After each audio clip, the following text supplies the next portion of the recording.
स्वराज्य न्यूज मराठी, माझा हक्क माझं राज्य स्वराज्य।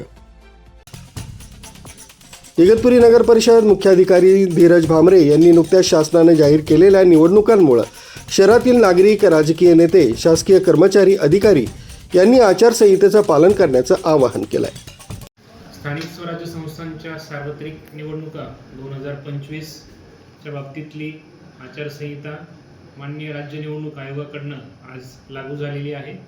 त्यानुसार इगतपुरी नगर परिषदेच्या सार्वत्रिक निवडणूक 2025चा कार्यक्रम आजपासून सुरू झालेला आहे।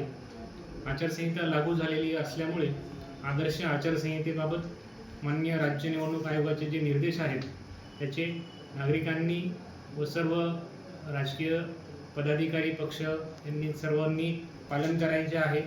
ज्या ज्या सूचना राज्य निवडणूक आयोगाकडून देण्यात आलेल्या आहेत त्या सर्वांचे पालन करायचं आहे।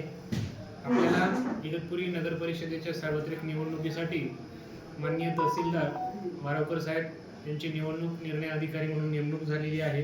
त्यांच्या मार्गदर्शनाखाली आचारसंहितेचं काम आजपासून नगरपालिकेकडून सुरू झालेलं आहे। तरी सर्व नागरिकांनी आचारसंहितेचं तंतोतंत पालन करावं हे मी आवाहन करतो। राज्य निवडणूक आयोगाकडून जी आचारसंहिता लागू केलेली आहे त्या सर्व सूचनांचं सर्व नागरिकांनी, राजकीय पदाधिकारी पक्षांनी तंतोतंत पालन करावं असं मी मुख्याधिकारी इगतपुरी नगर परिषद यांच्या वतीने आवाहन करतो। धन्यवाद। स्वराज्य न्यूज मराठी, इगतपुरी।